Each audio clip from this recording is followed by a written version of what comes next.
The Philadelphia Eagles made their bed with Kelee Ringo in 2025, and I think they need to lay in it. I'll tell you why coming up next right here on the Locked On Eagles podcast.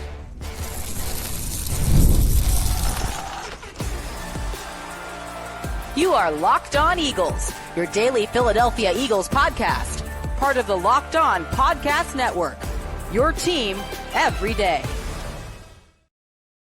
What's going on, Eagles fans? Thanks so much for making Locked On Eagles your first listen each and every day. I'm your host, Louie DiBiase. Thanks so much for tuning in Monday through Friday on all podcast platforms and on YouTube as well. Coming up on today's edition of the show, I think the Eagles need to commit more to Kelee Ringo than they are currently doing. Plus, the offense struggles in their second joint practice with the Cleveland Browns. Is that cause for concern? Howie Roseman on the Justin Jefferson mistake and how that led to 2 Super Bowl runs. All that and more coming your way right here on the Locked On Eagles podcast. But I wanted to start with something that was kind of getting me a little bit frustrated today. And yes, Kelee Ringo has not had the best couple weeks. He struggled in the first game against Ja'Marr Chase in the preseason opener against Cincinnati. He did not have a great 2 practices today and yesterday against the Cleveland Browns. He's been sharing first-team reps with Adoree Jackson, who started the day today yet again as the first-team corner. The Eagles did trade for Jakorian Bennett. He hasn't had a great start to his career in Philadelphia, but he's been getting first-team reps as well. Mac McWilliams even now starting to get involved, playing primarily as a boundary corner, whereas I thought originally their plan was to put him in the slot. That was originally their plan. I think they're not happy with how the outside corners look, so he's getting an opportunity as well as a rookie day 3 pick to potentially win a job in 2025. So the Eagles are clearly, and I think it's more Vic Fangio than anybody else, but Howie Roseman's in on this too because he traded for Jakorian Bennett, whether that was a Fangio-led decision or a Howie-led decision. They're clearly not as committed to Kelee Ringo as we thought they probably were when they let Darius Slay walk in free agency, when they let Isaiah Rodgers go to the Minnesota Vikings. Not sure how competitive maybe an offer was for Rodgers, if there was any offer from Philadelphia, but the fact of the matter was, the motivation, in my opinion, in letting Darius Slay and Isaiah Rodgers go and not drafting a corner early in the draft, not really bringing in any legitimate competition from a long-term perspective, because Adoree Jackson is a one-year rental player as a aging 30-plus-year-old cornerback. When you did that, it was clearly with Kelee Ringo being a starter in mind. And now, obviously, he has to go out and win the job, and maybe you projected him to be farther along right now than he actually is, and with that reality being in front of you, maybe I will say Howie Roseman is good at, and Vic Fangio at kind of taking the losses earlier so you're not paying for it later. Like the same with Bryce Huff last year. Maybe that's the reality right now with Kelee Ringo, but I also think that Kelee Ringo's had a lot of good days so far this summer. I saw some good reps last game against Ja'Marr Chase and T. Higgins, 2 of the best wide receivers in football. I see a guy that is younger than Quinyon Mitchell, that is 23 years old. I see a player that has very specific strengths and weaknesses. That, yeah, sometimes he will get exposed as he continues to develop in a defense that maybe he's not the perfect fit in, but I also think there's going to be some high highs for a corner of that size, that length, that kind of speed. And so I don't think he seems like a Bryce Huff or a Jalen Reagor or a J.J. Arcega-Whiteside where it's like, oh yeah, from the jump, obviously this was a mistake. We need to cut our losses and move on. Like, I don't think that's the scenario. And for me, if you're the Eagles, when you let Slay and Rodgers go, when you gave Ringo this chance, shouldn't you have known he wasn't going to be a finished product even in year 3? Like, he's still a very young, inexperienced player that was going to have growing pains. Like, I feel like you should have known that and accepted that when you made the decisions you did. So I just feel like they're not committing to Kelee Ringo enough right now. Again, I know that Fangio's old school and competition's real and you have to go out there and earn a job, but I don't see it in that black and white vacuum. I think of it more from a GM front office perspective, maybe than as a coach. But for me, like, I don't want Kelee Ringo to have to completely beat out these guys. Obviously, you would like him to, but for me, like, if it's close, I've said on the show before, tie goes to Kelee Ringo because he's the guy that we committed to this offseason. And I think there's going to be higher highs this season with Kelee Ringo than there will be Adoree Jackson or even Jakorian Bennett. So, I don't know, he's your third corner. I feel like he can be a pretty solid third corner. It's not like you're asking him to be Quinyon Mitchell or even Cooper DeJean. So, yes, like he has to go out there and earn it. Maybe he's just not been good enough and he's been a disappointment compared to what they projected him to be this year. But I think there's a middle ground between Ringo being a star. As I said on the show the other day, not every starter has to be an elite football player. But if they're a good football player, as the third player at that position, that to me should be good enough. And I think Kelee Ringo this year, if he's given the chance to actually play and grow in the regular season, I think he can be a good, high-quality starter.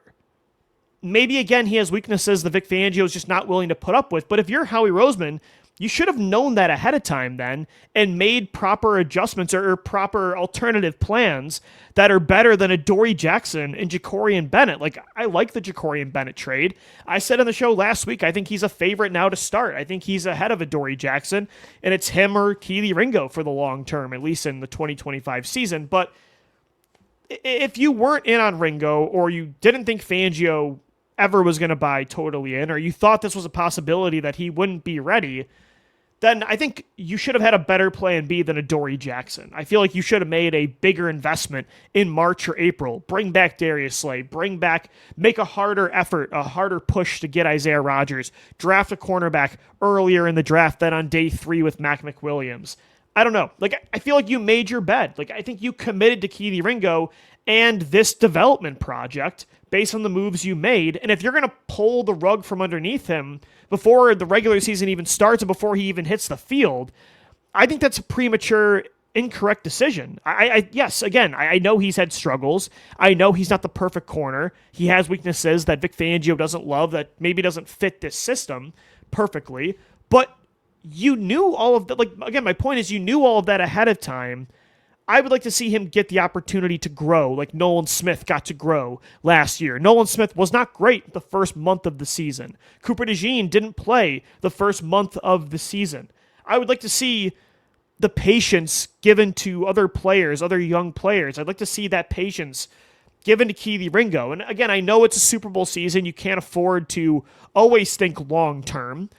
But again, I think Ringo hasn't been so bad this offseason where it's like, oh my God, he can't play this year. Like, yeah, he might be a little bit more of a downgrade at the start of the season than who Darius Slay was in 2024. But I think there could be some really high highs, and I think eventually he can get, even this year eventually, I think he could get to who Darius Slay was last year, if not be better.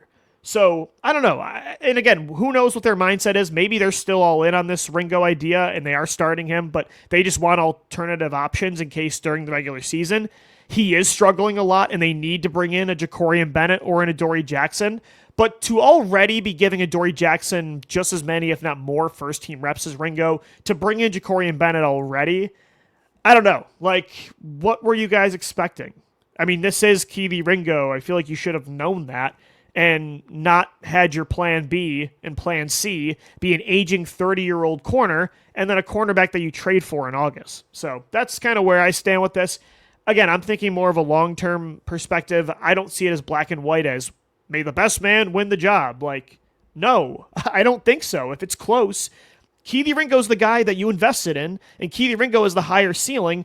I think it's better, even if he's not as good as some of these other guys right away, to let him grow, because then the second half of the year, I think he will be better than all those players. In 2023, the only real consistent regular season action that Kelee Ringo got, I thought he was a pretty good football player. Now, it was in a defense, Matt Patricia was running it at that time, that fit his skill set better. But Vic Fangio is also somebody that's very good at maximizing the strengths of players, molding his defense around what a player does best. And if you're going to have Quinyon Mitchell shadowing receivers this year, and Cooper DeJean's going to wear many different hats as well, then Kelee Ringo is going to be covering the third passing target in most games anyway. I think Kelee Ringo is going to be good enough to do that. So I think they should just maybe commit a little bit more. And again, maybe they are inside the building and this is all for nothing, but their actions speak louder than words. Their actions are Adoree Jackson's getting as many, if not more, first-team reps as Kelee, and they traded for a corner that's the same age and has had good, solid production over the last couple of years on the football field in the regular season. But you made your Ringo bed. I feel like you should lay in it at least for the short term. All right, guys, coming up next right here on the Locked On Eagles podcast, the Eagles had their second joint practice today with the Cleveland Browns, and I think the Eagles offense showed you why my take the other day about them having to stay healthy, especially on offense, is so important. It was not a great day for the offense. We'll get into it coming up next right here on the Locked On Eagles podcast. Today's episode of the Locked On Eagles podcast is brought to you by Yahoo Fantasy. It's the best time of the year. The NFL kickoff is right around the corner. We are less than a month away, and that means fantasy football season is back and in full swing. I've been just grinding through mock drafts, reading fantasy magazines. That's right, I still buy magazines. Doing my own rankings. I'm doing it all through Yahoo Fantasy. NFL kickoff is here. Yahoo Fantasy is turning things up with a fantasy football experience like never before. This year, me and the Locked On Eagles Squad podcast, we're doing a Yahoo Fantasy League, and you should too, whether you're a first-timer or a veteran making your millionth league. To celebrate 28 years of fantasy football greatness, Yahoo Fantasy is actually dropping 28 big new features over 28 days throughout August. To kick it off, they just dropped Yahoo Fantasy Guillotine Leagues, which is an awesome killer new way to play fantasy football where the lowest scoring team gets eliminated each week until there's one team left standing. If you're more into the classics, more into the head-to-head leagues, well, you can play those as well on Yahoo Fantasy, private and public leagues available. Stay tuned for more killer announcements and start playing Yahoo Fantasy Football now at yahoofantasy.com/LockedOnNFL. Thanks as always for making Locked On Eagles your first listen each and every day. The Eagles take on the Cleveland Browns in their second of 3 preseason matchups Saturday at 1 p.m. Eastern Time. Today was their second of 2 joint practices with the Browns at the NovaCare Complex. And, overall, it was not a great 2 days for the Eagles against Cleveland, which is a little bit disappointing because they're the superior football team. But I think they did win the day on Wednesday. Barely, but they did win the day. Today, it was clear that the Cleveland Browns got the best of them, especially the Browns defense going up against the Eagles' first-team offense. Jordan Mailata kind of got walked by Myles Garrett a good amount today, and that shouldn't surprise you. Myles Garrett is the best pass rusher, best edge rusher, at least, in my opinion, and the best pass rusher in the National Football League right now. The $40+ million man. Jalen Hurts in the passing game was sloppy. But when you look at why they didn't have Lane Johnson, Landon Dickerson, of course, is not practicing after getting surgery the other day on his meniscus. Saquon Barkley did not practice today. A.J. Brown held out still with that hamstring injury. So naturally, the Eagles struggled. And it sounds obvious, but today, it kind of put in perspective to me what I was saying the other day about how they really cannot, the offense is the more proven, high-paid unit compared to the defense, but I think the Eagles cannot afford injuries on offense more than... I think they can overcome injuries more on defense than on offense. I think it sounds obvious, but this is a personnel-driven offense. And look, I like Kevin Patullo, and this was just a practice with a very limited scheme, and I do think in a game setting, Jalen Hurts' mobility can obviously elevate more than in a practice. But I will say, looking at today how many offensive players were missing, I trust that the defense can overcome injuries more than the offense because of Vic Fangio. I was going to say Kevin Fangio and combine the two. Because of Vic Fangio. Again, I like Kevin Patullo. I don't think he's gonna fall trap to, the Brian Johnson fate or the Mike Groh fate. Knock on wood, I don't think he's going to fall in that line. I don't think he's going to be the next Press Taylor, if you will. But I think it's obvious that this offense is personnel-driven and that it is going to be a limited scheme. Like, they're not going to be winning a lot of games because of scheme. This scheme is not, most of the time, going to elevate players on offense. Like, this is not a Kyle Shanahan-led offense. This is not a Sean McVay-led offense or, even Sean Payton, Mike McDaniels, like the best play callers, Andy Reid, obviously. This is not going to be one of the best play callers in all of football. The Eagles are a top-tier offense because they have stars at literally every single position on offense. I mean, heck, their third wide receiver was a 16th overall pick just 3 years ago. So that's why, to me, and today showed that at practice, again, it's just practice. The scheme will be better and more nuanced in the regular season. Jalen will be able to elevate more in the regular season than in practice, but they didn't have Lane Johnson. They didn't have Landon Dickerson. They didn't have Saquon Barkley. They didn't have A.J. Brown, and they struggled. Again, that sounds obvious because that's 4 really good starters you're missing, but the Eagles on offense, like, they have to stay healthy because I don't think the scheme is ever really going to elevate with who they have. As long as their head coach is not a play caller and there's a lot of inconsistency and it's a revolving door of OCs and play callers, I don't think they're ever going to, because you can't establish long-term continuity in the way that Andy Reid and Sean McVay and Kyle Shanahan have been able to. So naturally, with the Eagles setup, you have to be personnel driven. And also, when you look at their depth on offense versus defense, it's crazy to say, but I kind of like their depth. I like the starting lineup, obviously, better on offense than defense, but the defensive depth I like a lot more. The offense, it's like, okay, if you have an injury or 2 for pass catchers, suddenly you got to rely on guys like Johnny Wilson, Anais Smith, Grant Calcaterra. If Landon Dickerson goes down, like Brett Toth, was the second guard up behind Landon Dickerson at left guard. Brandon Toth is your next guy up. Like, first off, that was actually pretty surprising to me. I thought it would be Matt Pryor or one of the rookies, Drew Kendall, Holland Pierce, Miles Hinton, Cameron Williams, maybe even, who else? Who else do you have? Kenyon Green's the other guy I'm thinking of, but he's injured right now. So, on offense, like Dickerson goes down, and that's such a massive downgrade going to Brett Toth, or, if Tyler Steen goes down, you're playing Kenyon Green, or you're playing a day 3 rookie. God forbid Jordan Mailata or Lane Johnson gets hurt, and then it's Kendall Lamb or Darian Kennard. So I think today kind of flashed that, where it's like, okay, the Eagles, if they're going to get lucky and stay healthy on one side of the ball for the majority of the season, I do feel like it has to be on the offensive side of the football. Again, the defense wasn't super sharp today either, although Moro Ojoma had another strong day.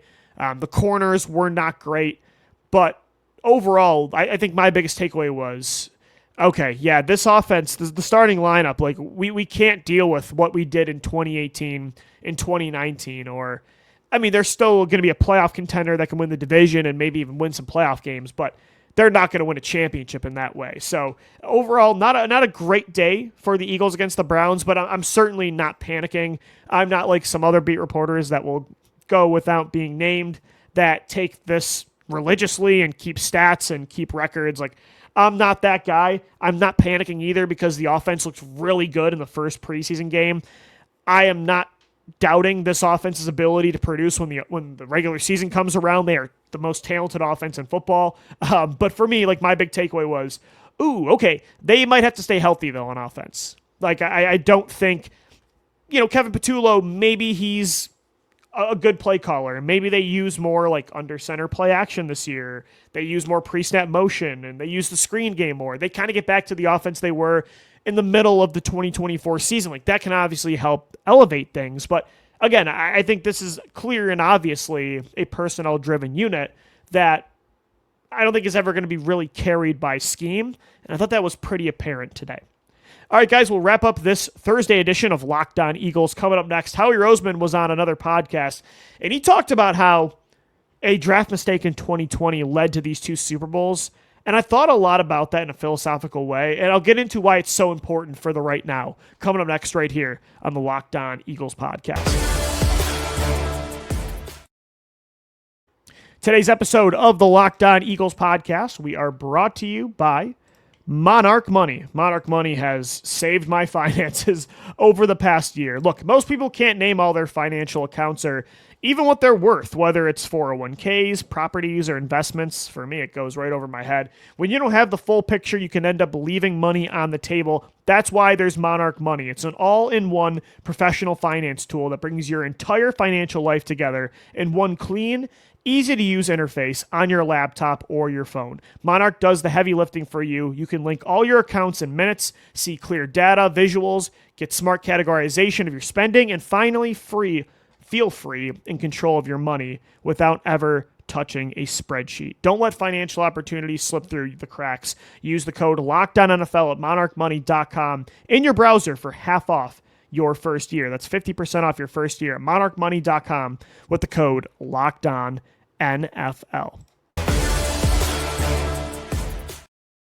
Thanks so much for making Locked On Eagles your first listen each and every day. We are wrapping up this Thursday edition of the show.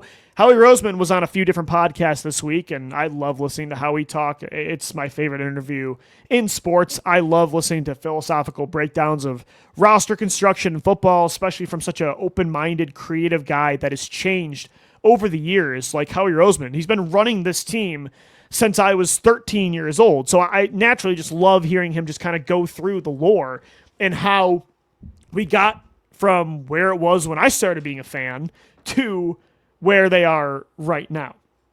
And he was talking specifically on a podcast about not drafting Justin Jefferson and how that helped lead to 2 Super Bowls, because it changed his philosophy on drafting and roster building, and how at the time it was such a clear and obvious mistake, but it led to something so much better.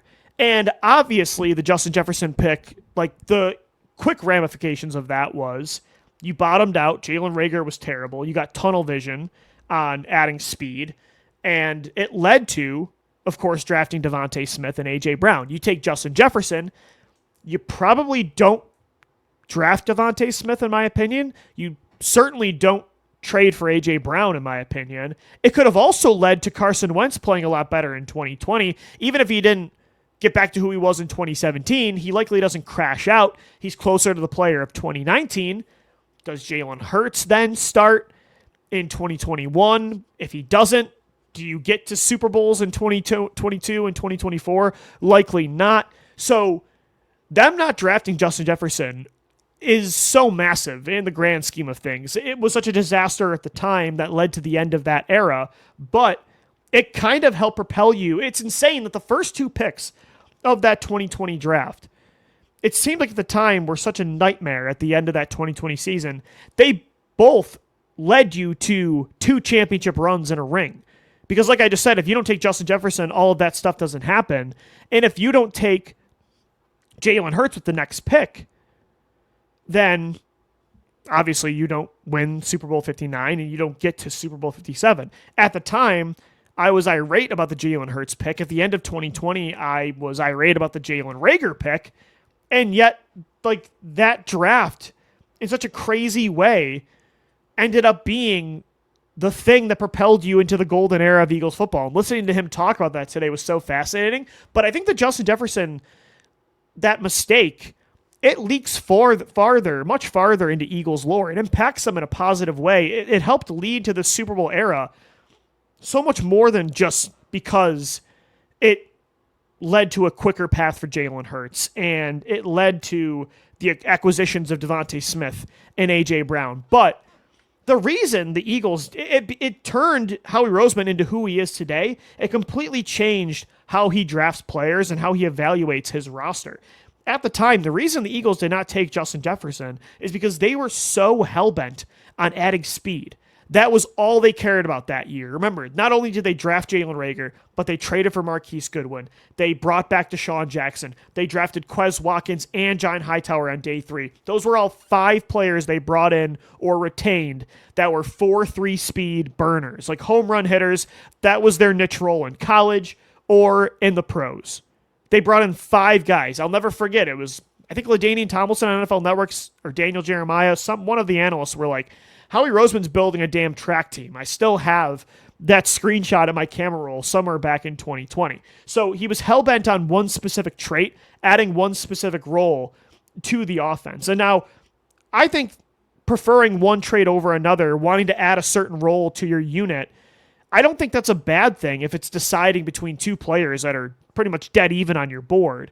But if it's making you reach for a guy that's clearly an inferior prospect to, let's say, a Justin Jefferson, then that's where you get caught in trouble. And that's exactly what happened with Howie Roseman. I also feel like we all just or at least me and the team, misevaluated who Justin Jefferson was. I thought he was going to be a slot-reliant player, and I felt like that was redundant for the time, considering what the Eagles had in personnel. So with all that being said, it did completely open Howie's eyes to the fact that he just needs to take the best players from the best schools, regardless of their style, right? I mean, again, style, role, fit in a scheme can be deciding like tiebreakers. It can be deciding factors, but it shouldn't be the end-all, be-all like it was that year adding Jalen Reagor. And so obviously that led to taking Devontae the following season. It led to bringing in A.J. Brown, but like it's gotten as far as I think that mistake even helped them draft Quinyon Mitchell, draft Cooper DeJean, draft all the Alabama players and the Georgia players, and bring in Jahad Campbell this year. He said, I'm just going to bring in great players, regardless if they're linebackers or corners or nickel players. I'm going to bring in the best players from the best schools. I'm going to draft the entire historically great Georgia defense. I'm going to bring in all these guys from Alabama, not just Devontae Smith, but Jahad Campbell and Landon Dickerson and Tyler Steen. The list goes on of Bama and Georgia players that he's brought in. Like, I think Howie Roseman was almost like downplaying today how impactful that mistake was. It's crazy how it's kind of a lesson in life that sometimes the worst thing that happened ends up leading you into something so much better. Like the Justin Jefferson mistake was such a monumental mistake at that time that cost you pretty much, it wasn't the only thing, but it was kind of the final straw on the camel's back that those first two picks that cost you that era of Eagles football, not drafting Justin Jefferson and then drafting Jalen Hurts. But if you don't do those two things, if you don't take the Jalens in 2020, you don't get Devontae Smith or A.J. Brown, or you don't get that Carson Wentz trade, which lands you Jalen Carter and Cooper DeJean. You don't eventually take Quinyon Mitchell probably and Jahad Campbell. It's crazy the domino effect that those two decisions had. And it makes me even like not panic when the Eagles do make a mistake. Like if Jahad Campbell doesn't work out, or if something doesn't work out this year from their roster decisions, you never know what it could lead to. And when you're willing to be self-aware enough to know you messed up, to change your philosophy, to see the why behind a mistake, what the philosophy behind what went wrong, rather than just the execution, that's when you can get long-term sustained success like the Eagles have right now. And so at the time, Howie said it today, I think we all know my mistake. It was not taking a Hall of Fame level player in 2020. But it led to something great. And I think it's going to help them in 2025, that decision, because Jahad Campbell looks like a complete stud right now. And I don't think it seems so like such a reach, but I don't think you have Jahad Campbell. I don't think Howie Roseman drafts a linebacker in the first round if he doesn't mess up with Justin Jefferson, because again, it turned him into somebody that simplified things and said, I'm going to take the best players from the best schools, and I'm not going to settle at positions. I'm going to take a linebacker in the first round because heck, Jahad Campbell is the best player on the board. And I think it led to where they are right now. And so Howie's had some really interesting, highly recommend checking out his interviews no matter where they're at, because it's just such a fascinating, every time, such a fascinating football discussion. I love hearing him talk about roster building, and he's such a creative, open-minded guy. And I think he knows that he makes mistakes, and he's not scared to make mistakes. And that's a great part, because when you make mistakes, though, sometimes it helps you be better. And it certainly made Howie Roseman better. I'm personally embarrassed still to this day, looking back at my live stream, my live reaction on Twitter with Gino when they took Reagor over JJ. And it was like you would have thought with my reaction, the Eagles just won another Super Bowl. Like, that's how happy I was they took Reagor over JJ. I really thought Justin Jefferson, I made the comparison that year a lot, that he was Jordan Matthews 2.0. And wow, that might be, that year was the worst set of takes that I've ever had, between not believing Jalen Hurts could be like a starting caliber player, being so out on Jalen, and then being so in on the other Jalen pick. Man, Lou DiBiase in 2020, some brutal, brutal takes. But I had my good off seasons as well. I had 2024. I nailed everything last year. So not to toot my own horn, but I've bounced back since then, and so has Howie Roseman. All right, that's going to do it for today's edition of Locked On Eagles. Thanks so much for making us your first listen each and every day. Until tomorrow, thanks as always for downloading, watching, and listening, and let's go Birds. Fly, Eagles, fly.